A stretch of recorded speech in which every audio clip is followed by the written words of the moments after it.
मित्रांनो, ठरलं तर मग या मालिकेच्या आजच्या भागामध्ये सायली अर्जुनला सांगते की आपल्या केसचा निर्णय खूप जवळ आलेला आहे. कारण एकदा का ती साक्षी जेलमध्ये गेली तर प्रियाचा खोटेपणा आपोआपच घरातील सर्वांसमोर येईल आणि मग अश्विन भाऊजी सुद्धा आपोआपच प्रियापासून सुद्धा दूर होतील. तेव्हा अर्जुन आता म्हणतो, आय रिअली होप मग मला माझा तो इनोसंट अश्विन पुन्हा मिळेल. तेव्हा सायली विचारते, आपली केस संपायला अजून किती वेळ आहे हो?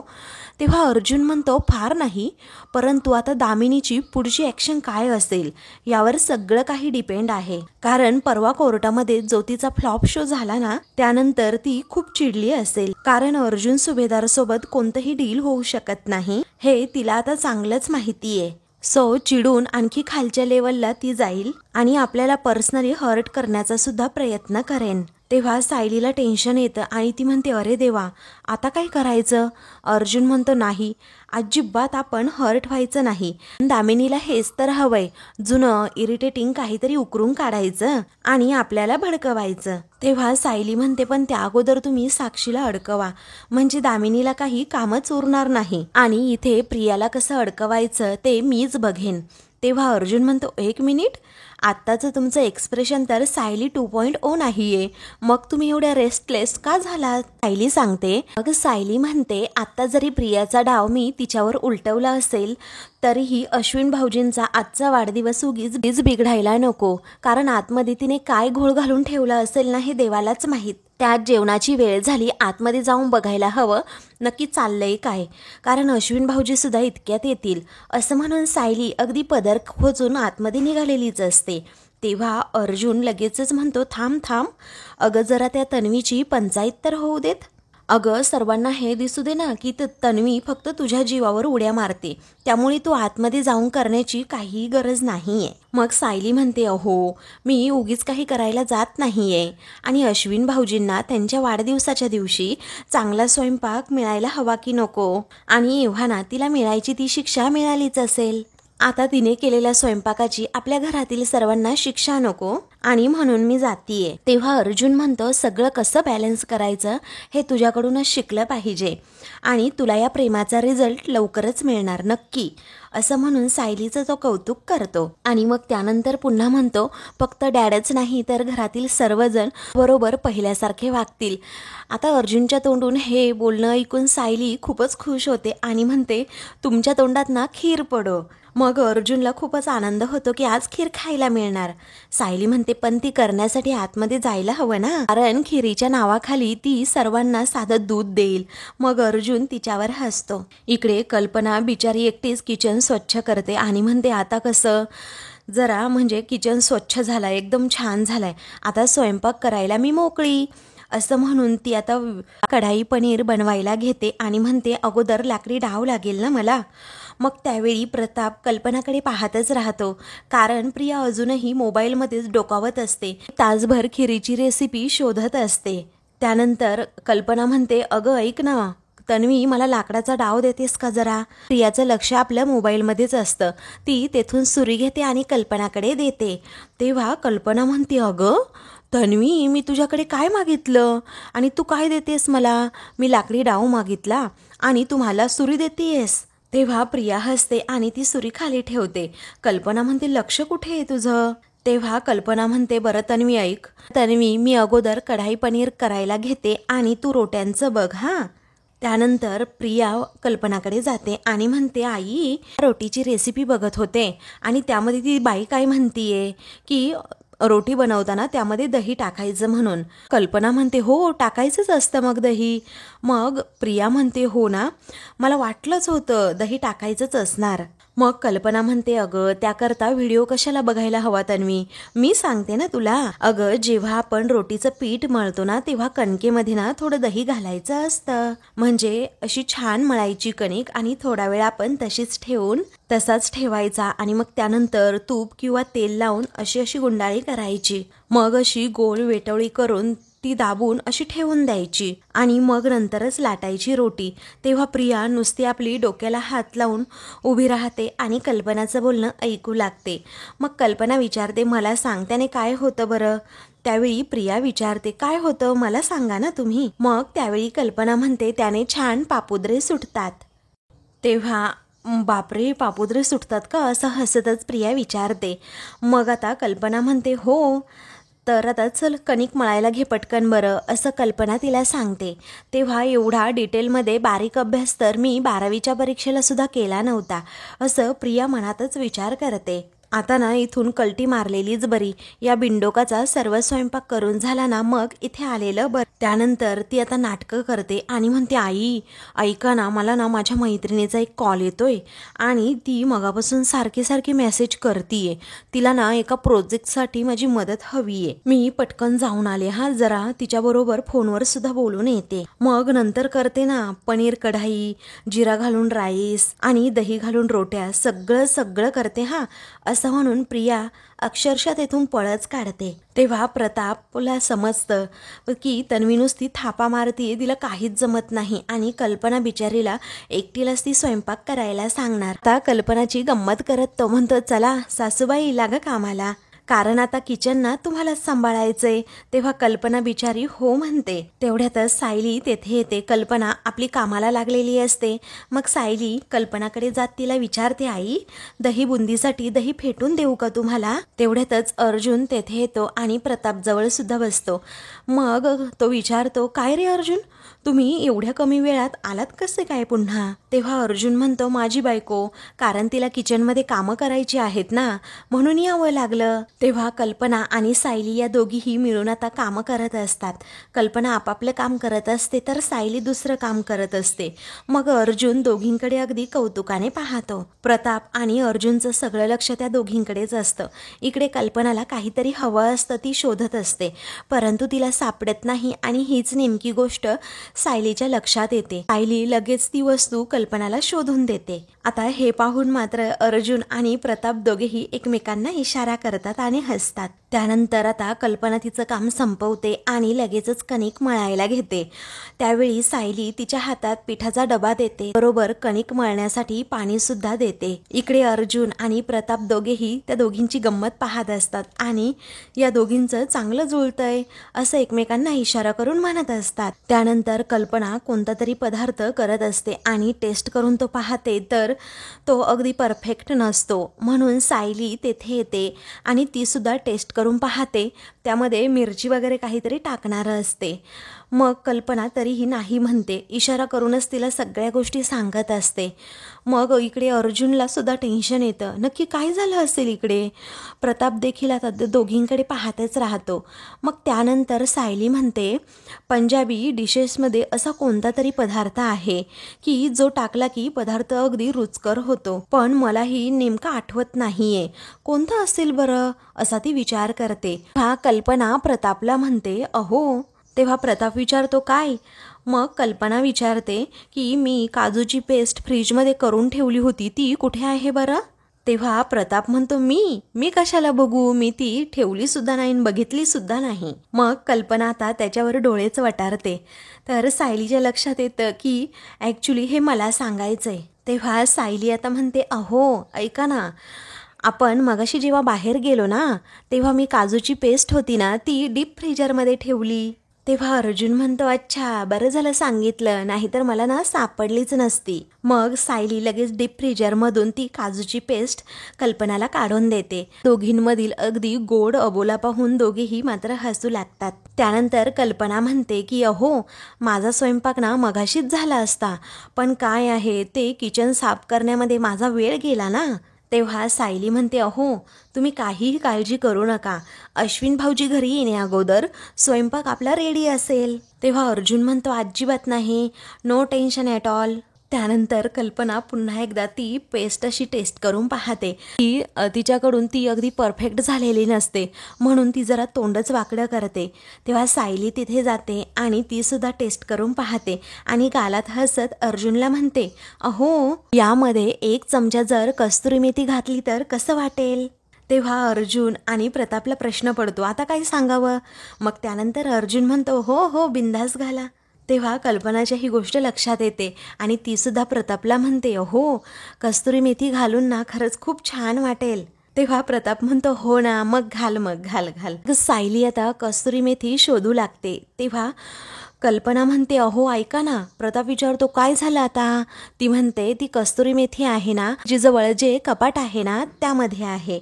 तेव्हा प्रताप म्हणतो हो का, बरं फ्रीजजवळ जे बाजूचं कपाट आहे ना त्यामध्ये आहे कस्तुरी मेथी, असं सायलीला तो सांगतो. मग अर्जुन पुन्हा पुन्हा तेच रिपीट करतो. मग सायली त्या पेस्टमध्ये जरा कस्तुरी मेथी टाकते.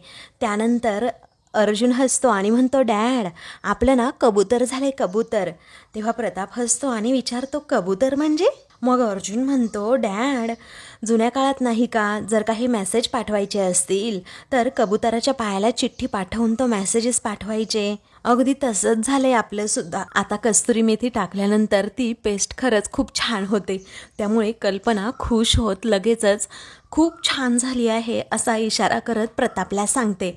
मग प्रताप देखील खुश होत छान अशी ॲक्शन करतो आणि अर्जुनला दाखवतो. त्यानंतर सायलीसुद्धा हसते आणि विचारते अहो थोडीशी जिरेपूड टाकू का यामध्ये, खूप छान लागेल. मग अर्जुन म्हणतो हो टाक टाक, तुला जेवढी टाकायची असेल ना तेवढी टाकू शकतेस तू. तर कल्पना म्हणते अहो ऐका ना.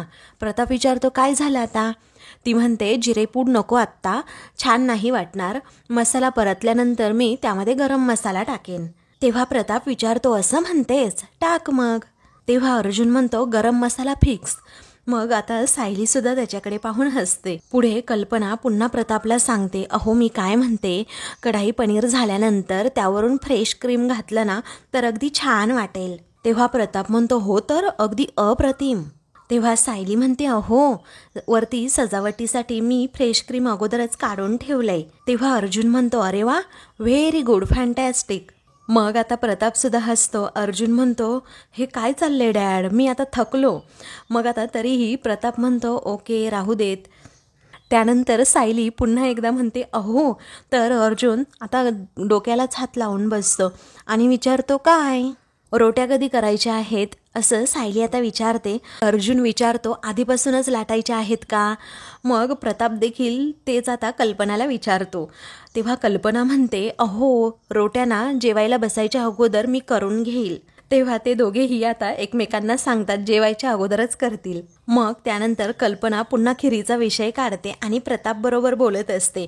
तेव्हा प्रताप हसतो आणि म्हणतो पुरे दोघीही ना सुगरणी आहात, तुम्ही आम्हाला विचारून पदार्थ बनवताय म्हटल्यानंतर नळाच्या तोटीला विचारून पावसाला येण्यासारखं आहे. आणि तुम्ही आम्हाला जे विचारताय ना त्याची फक्त आम्ही उत्तरं देतोय, बाकी काही नाही. त्यामुळे तुम्ही पदार्थ बनवून ठरवा, तुम्ही जसं बनवाल तसं आम्ही खाऊ असं प्रताप सांगतो. तेव्हा अर्जुन म्हणतो हो बरोबर आहे डॅड. मग सायली आणि कल्पना दोघीही अशा एकमेकींकडे जरा चोरून बघत असतात. अर्जुन म्हणतो डॅड या ना जरा तुमच्याशी बोलायचंय. प्रतापला घेऊन तो लगेच तेथून जातो. आता ते दोघेही तेथून गेल्यानंतर कल्पना म्हणते अहो ऐका ना. मग आता प्रताप गेल्यानंतर तिचा चेहराच पडतो, कारण आता पुढे काय करायचं हा प्रश्न तिला जरा पडलेला असतो. आणि सायली बरोबर काय ती बोलू शकत नसते. तरीही सायली तिच्याकडे पाहून आपली गालात हसते. सायली तिच्याकडे कांदा देते तर कल्पना तिच्याकडून सगळ्या आता एक एक करून वस्तू घेत असते. मग ते पाहून सायलीला छान वाटतं. दुसरीकडे दामिनी तिच्या ऑफिसमध्ये बसलेली असते. तेवढ्यातच महिपतची तेथे एंट्री होते आणि नेहमीसारखं गाणं म्हणत आनंदी आनंदाकडे जिकडे तिकडे चोहीकडे असं तो म्हणतच तेथे येतो. तेव्हा दामिनी म्हणते काय हो तुम्हाला कळतं की नाही, दार नॉक करून यायचं, एवढीसुद्धा अक्कल नाही का. तेव्हा तो म्हणतो देशमुख बाई कुठे दाराचं घेऊन बसलात तुम्ही. अहो बाई मी बातमीच तशी आणलेली आहे. अहो तुम्ही ऐकाल ना तरीही 113% उठून नाचायला गायला लागाल. तेव्हा दामिनी म्हणते हो मला वाटलंच होतं काहीतरी ब्रेकिंग न्यूज असणार. त्याशिवाय मला एवढी धमकी देऊन तोऱ्यात गेलेला माणूस अशी एंट्री अजिबातच मारणार नाही. तेव्हा महिपत म्हणतो पण मी रिकाम्या हाताने एंट्री घेतलेलीच नाही, मी तिकीट आणले तिकीट. तेव्हा दामिनी विचारते काय तुमच्या फ्लॉप सिनेमाचं तिकीट आणलंय का. नको, कारण ती गाणी बिणी ऐकून ना मी अक्षरशः कंटाळलीये. तेव्हा प्रताप म्हणतो नाही ओ देशमुखबाई मी सिनेमाचं तिकीट आणलेलंच नाहीये, माझी पोर साक्षी सुटेन याचं तिकीट मी आणलंय. तेव्हा मधुभाऊंनी लिहिलेली ती चिठ्ठी दामिनीसमोर तो आता ठेवतो आणि म्हणतो वाचा. मग त्यावेळी पुन्हा म्हणतो की हेच तिकीट वापरून तो मधुकर पाटील हा जेलमध्ये जाणारच. त्यानंतर आता दामिनी ती पूर्ण चिठ्ठी वाचते आणि महिपतकडे पाहते आणि त्याला म्हणते, ही जी मधुकर पाटलाने लिहिलेली सुसाईड नोट आहे ही तुम्ही लिहिली आहे ना? मग महिपत म्हणतो, हो, दुसरं कोण लिहिणार? तेव्हा दामिनी विचारते, त्याखाली जबरदस्ती त्यांची सिग्नेचर सुद्धा घेतली बरोबर? मग महिपत म्हणतो, हो, पण ते कोर्टाला कुठे माहीत आहे की मी जबरदस्ती असं त्याच्याकडून करून घेतलंय म्हणून? ते तर कोर्टामध्ये तुम्ही सिद्ध कराल ना की हे मधुकर पाटलानेच केलंय म्हणून. त्यावरती दामिनी हसते आणि म्हणते, वा शिखरे वा, अहो माझ्यावर हा जो तुम्ही विश्वास दाखवताय ना त्यामुळे मला खरंच भरून आलंय. चला आता आपण एक काम करूयात, मी कोर्टामध्ये अर्जुन सुभेदाराची धूळधाण कशी उडवते त्याची आपण एक प्रॅक्टिस करूयात, म्हणजे एक नाटक करूयात, कारण तुम्ही दामिनी देशमुख आणि मी अर्जुन सुभेदार. चला नाटकाला सुरुवात करूया, ॲक्शन. मग महिपत विचारतो, मी दामिनी देशमुख का? त्यानंतर वकिलासारखी ॲक्शन करत तो आता उठतो आणि म्हणतो, माय लॉर्ड, ही चिठ्ठी त्या थेरड्याने सॉरी त्या म्हाताऱ्याने म्हणजे मधुकर पाटलाने लिहिलेली आहे आणि त्यामध्ये त्याने असं स्पष्ट लिहिलेलं आहे की त्या विलासचा खून त्यानेच केलाय म्हणून आणि त्याला त्यानंतर प्रायश्चित्त झालं. अर्जुनची ॲक्शन करत जागेवरून दामिनी उठते आणि म्हणते, थांबा दामिनी मॅडम, ही सुसाईड नोट तुम्हाला कुठे मिळाली आणि कुणी दिली? बरं ते जाऊ द्या. आणि मग तिची जी असिस्टंट असते ना तिला दामिनी ही मधुकर पाटील बनवते. तेव्हा दामिनी विचारते, मधुकर पाटील ऐका, ही चिठ्ठी तुम्ही लिहिलेली आहे का? तेव्हा ती असिस्टंट म्हणते, नाही, मी नाही लिहिलेली. मग अर्जुनच्याच भाषेत ती विचारते, हे अक्षर तुमचं आहे का? त्यावरती ती म्हणते, नाही. मग त्यावरती दामिनी सांगते, अहो दामिनी मॅडम, मी हँडरायटिंग एक्सपर्टला बोलवलं होतं आणि मी 3 मिनिटातच ते सगळं सिद्ध केलं की हे काही पत्र मधुकर पाटील यांनी लिहिलेलंच नाहीये. तेव्हा महिपतच्या तोंडून दामिनी बोलते, पण तो जीव द्यायला चालला होता ना, गुन्हा केला आहे म्हणून तो भीतीने थरथर कापत होता. त्यावेळी तेथे असणारी एक डायरी दामिनी घेते आणि ती मधुभाऊंची डायरी समजून ती चिठ्ठी सुद्धा समोर ठेवते. ही डायरी आणि ही चिठ्ठी, आता हे हस्ताक्षर सेम आहे का? ना, हे हस्ताक्षर तर सेम नाहीये. आता यामध्ये ल कसा आहे आणि त्या चिठ्ठीमध्ये ल कसा आहे, वेगवेगळा आहे की नाही? इथे जसा घ ड लिहिला आहे तिथे आहे का तसा? नाहीये ना. अहो इथे कुठेच काही जुळत नाहीये, हस्ताक्षर सुद्धा सेम नाहीये. तर याचा अर्थ काय होतो दामिनी देशमुख? याचा अर्थ असा होतो की ही मधुकर पाटलांनी चिठ्ठी लिहिलेलीच नाहीये असं दामिनीच्या तोंडून अर्जुन म्हणजे दामिनीला सांगत असतो. मग तुम्ही कोर्टामध्ये खोटे पुरावे दाखवत आहात की नाही अशी अर्जुनची ॲक्शन करत दामिनी महिपतला सांगते. याचा अर्थ दामिनी देशमुख, तुमच्या विरोधात शिस्तभंगाची कारवाई केली जाणार आणि तुमची सनद सुद्धा रद्द होणार. याचा अर्थ कोर्टामध्ये आता चिंध्या कुणाच्या उडाल्या असं दामिनी महिपतला विचारते. अहो तुमच्या म्हणजे दामिनी देशमुखच्या उडाल्या की नाही? तेव्हा महिपत आपला एकदम गप्प राहतो. त्यानंतर दामिनी आता म्हणते की शिखरे आता ऐका, मी सगळं हे अर्जुन कसं बोलतो ते तुम्हाला बोलून दाखवलं. कोर्टामध्ये तो काय काय करू शकतो याचा अंदाज तर मला आला आहे. पण शिखरे तुमच्या या वेडेपणामुळे इकडे माझी सनद रद्द होईल त्याचं काय, त्याचबरोबर माझी बेइज्जती होईल ते वेगळंच. मग महिपत म्हणतो, मी एवढी मोठी चूक तर केली नसणार ना, म्हणजे या चिठ्ठीचा आपल्याला काहीतरी उपयोग किंवा फायदा करून घेता येईल ना. तेव्हा दामिनी जरा शांत डोक्याने म्हणते, खाली बसा जरा, तुम्ही खाली बसा. मग महिपत खुर्चीत बसतो. मग तो विचारतो, काय झालं? तेव्हा ती म्हणते, मी इतक्या वेळा तुम्हाला समजवलंय, तुम्हाला कळलं नाही का हो? लिहून देऊ का एखाद्या पेजवर तुम्हाला? असल्या बिनडोक आयडिया घेऊन माझ्याकडे अजिबात यायचं नाही परत. अहो तुम्ही जितकं या केसपासून लांब राहाल ना तितकंच तुमची मुलगी या केसमधून सुटण्याची चान्सेस जास्त वाढणार आहेत. त्यामुळे आता गप्प बसा, हाताची घडी घाला आणि काहीही बोलू नका. मला ही केस ना जरा माझ्या पद्धतीने लढू देत. आणि ती चिठ्ठी अशी चुरगाळून त्याच्याच तोंडावर टाकते. इकडे आता सायली आणि कल्पनाचा पूर्ण स्वयंपाक झालेला असतो आणि त्या डायनिंग टेबलवर आता भाजी, रोटी, खीर वगैरे आणून ठेवतात. त्यावेळी आता प्रताप आणि अर्जुन दोघेही तिथे येतात. मग प्रताप म्हणतो, अर्जुन, अरे काय घमघमाट सुटलाय जेवणाचा, बघ ना तू. अर्जुन म्हणतो, हो ना डॅड, खूपच छान घमघमाट सुटलाय. प्रताप पुढे आता अर्जुनला म्हणतो, मला काय वाटतं अर्जुन, आपल्या घरात ना रोज कुणाचा तरी असा वाढदिवस असावा, म्हणजे आपल्याला ना असं चमचमीत रोज खायला मिळेल. त्यावेळी कल्पना विचारते, काय हो, म्हणजे रोजचं जेवण आपलं चांगलं नसतं की काय? तेव्हा प्रताप म्हणतो नाही ग, तसं नाही. त्यावेळी अर्जुन म्हणतो कसं आहे ना मम्मा, ज्यावेळी 2 सुपरस्टार एकाच पिक्चरमध्ये असतात ना, तो सिनेमा अगदी सुपरहिट असतो. तसंच जेव्हा 2 सुपरस्टार किचनमध्ये स्वयंपाक करतात तेव्हा ते जेवण hit, superhit, super duper hit असतं. असं म्हणून तो कल्पना आणि सायलीचं खूप कौतुक करतो आणि विचारतो करेक्ट ना डॅड. तेव्हा प्रताप म्हणतो एकदम बरोबर. तेवढ्यातच प्रिया आता डोकावून तिथे पाहत असते आणि तिला समजतं की जेवण तर रेडी झालं आहे. त्यावरती प्रताप म्हणतो अर्जुन कसा आहे ना, 2 हे सुपरस्टार आहेत ना, हे कधीतरी एकत्र येतात म्हणजे हा दुर्मिळ योगायोगच आहे. असं म्हणून दोघेही हसू लागतात. तर कल्पना सायली अगदी चोरून चोरून एकमेकींकडे पाहतात आणि गालात हसतात. तर प्रिया आता डोकावून पाहते तर सगळा स्वयंपाक झालेला असतो म्हणून ती मनातच विचार करते चला सगळा स्वयंपाक आता झालेला आहे त्यामुळे इथे थांबणं ना अगदी सेफ आहे. म्हणून ती आता लगेच कल्पनाकडे जाते आणि तिला म्हणते आई चला बरं पटकन मी कढाई पनीर बनवायला घेते. असं म्हणून ती समोर पाहते तर मुद्दामच म्हणते काय आई, हे काय स्वयंपाक झाला सुद्धा. मग त्यावेळी कल्पना जरा रागातच प्रियाकडे पाहते. अर्जुन आणि प्रतापला, सायलीला देखील प्रियाचा राग आलेला असतो पण कुणी काही बोलत नाही. त्यानंतर प्रिया सालसूतपणाचा आव्हानात म्हणते की मला अचानक मैत्रिणीचा फोन आला ना त्यामुळे मला जावं लागलं आई. अहो तिला नवीन डिझाईन सुद्धा मी बनवून दिली आणि तिला सतत अशी भीती वाटत असते की ती फेल होणार आहे आणि म्हणूनच जावं लागलं. तेव्हा अर्जुन विचारतो तिला भीती वाटत होती की तुला भीती वाटत होती की तू किचनमध्ये फेल होशील. तेव्हा प्रियाचं जे खरं रूप आहे ना ते अर्जुन सतत सर्वांसमोर आणण्याचा प्रयत्न करत असतो आणि सगळं खरं बोलत असतो. आता ते ऐकूनच प्रियाला मात्र घाम फुटतो. तेव्हा अर्जुन आता हसतो तर सायली त्याला इशारा करून गप्प करते. तेवढ्यातच पूर्णाजी तेथे येतात आणि म्हणतात कल्पना, अगं कल्पना, जेवणाचा सुवास ना अगदी माझ्या खोलीपर्यंत दरवळत होता त्यामुळे कुणी बोलवण्याच्या आतच मी इथे आले. कल्पना पूर्णाजींना खुर्चीत बसायला सांगते. पूर्णाजी एकदम शांत बसतात.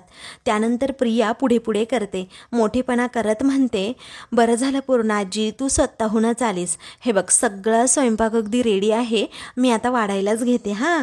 तेव्हा सर्वांनाच आश्चर्याचा धक्का बसतो आणि सगळेजण तिच्याकडे पाहत राहतात. तेव्हा पूर्णाजी म्हणतात कल्पना आयत्या वेळी सगळं तुझ्यावर पडलं ना म्हणून मला वाटलं की स्वयंपाक व्हायला आज थोडा वेळ लागेल पण इथे आल्यानंतर समजलं इतक्या पटकन स्वयंपाक होऊन इतका सुंदर सुवास कसा काय दरवळतो. प्रत्यक्षरित्या आता पूर्णाजींनी सायलीचंच कौतुक केलेलं असतं आणि ते ऐकून आता कल्पना, प्रताप आणि अर्जुन तिघेही सायलीकडे पाहू लागतात. तर सायली गालातच हसते कारण तिला तिच्या कामाची पावती मिळालेली असते. त्यानंतर प्रिया ही रागातच सायलीकडे पाहते. तर प्रिया विषय टाळते आणि म्हणते अश्विन कसा आला नाही, मी त्याला फोन करून पाहते हा. असं म्हणून ती फोन हातात घेते. तेव्हा प्रताप म्हणतो प्रिया अजिबात तू फोन करू नकोस, इमर्जन्सीसाठी गेलेल्या डॉक्टरला असं घरच्यांनी फोन करून त्रास देऊ नये, येईल तो इतक्यात. तेव्हा अश्विन तेथे येतो आणि म्हणतो डॉक्टर मुलगा ऑलरेडी हजर झाला तर.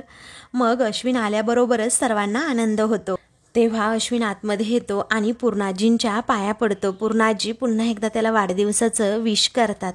मग आता आयुष्यमान भव दीर्घायुष्य भव असा लाडक्या नातवाला त्या आशीर्वाद देतात. तेव्हा तो थँक्यू असं म्हणून पूर्णाजींना मिठी मारतो. त्यावेळी पूर्णाजी म्हणतात हे बघ तुझ्या वाढदिवसाचा केक मला काही खायला मिळाला नाही म्हणून मी सर्वांचे कान पिळलेत, मग आता तुझं औक्षण तरी बघू देत मला असं त्या म्हणतात. त्यावेळी सायली सांगते पूर्णाजी औक्षणाचं ताट ना अगोदरच आईंनी करून ठेवलंय, आता आपण करूयात हा औक्षण. तर आता मित्रांनो पुढील भागामध्ये आता डायनिंग टेबलवर सर्व केलेले पदार्थ पाहतो आणि म्हणतो ओ माय गॉड सगळं माझ्या अगदी आवडीचं. प्रिया म्हणते आज तुझा वाढदिवस आहे मग एवढं करणार नाही का मी तुझ्यासाठी. तेव्हा सर्वजण रागातच तिच्याकडे पाहतात. पूर्णाजी म्हणतातच तन्वी अजिबात खोटं बोलू नकोस, अगं सगळं जेवण कल्पनाने आणि हिने मिळून केलंय. मग अश्विन प्रियाकडे जरा रागातच पाहतो. तेव्हा अर्जुन विचारतो हिने म्हणजे कुणी. तेव्हा पूर्णाजी म्हणतात तुझ्या बायकोने. तेव्हा हे ऐकून सायलीला खूपच आनंद होतो. तर ती कौतुकाने पूर्णाजींकडे पाहते. अशाच मालिकेंची पुढील भाग पाहण्यासाठी चॅनलला सबस्क्राईब करा.